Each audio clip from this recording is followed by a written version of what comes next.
is dit weekend feest in Holwert. De voetbalclub besteedt namelijk 74 jaar.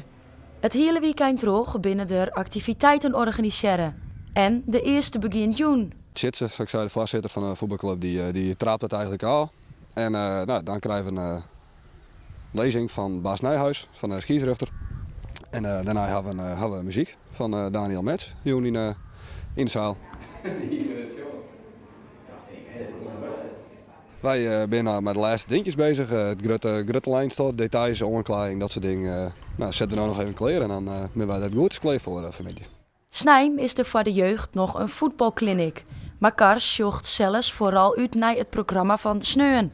Ik denk dat het voor de atleten is denk ik de reunie het mooiste voor het weekend. Maar ik zit er zelf als speler van het eerste nog wel heel erg naar uit om een wedstrijd te spelen. Maar waarschijnlijk volle publiek, we gaan een mooie opkomst. Een keer mijn band het veld op. Voor die band denk ik ook wel een leuke ervaring. Wat vuurwerk, rookbom, dat soort gekkigheden wat erbij. Dus persoonlijk zie ik daar het meeste uit. Doch binnen dit soort jubilea net vanzelfsprekend. Lietsere clubs in de dorpen hebben namelijk betijden moeite om bestaan te blijven. Dan merk je wel dat de clubjes inderdaad steeds wat lietser worden. Dat ploegen in de buurt ik in de eerste helft om je helemaal op de been brengen kunnen. En je hoopt dat je dat voor blijven kunnen. Maar snel wel zorgen dat dit bestaan blijft. Dat is natuurlijk zonde om zo'n mooie club vergeten te laten.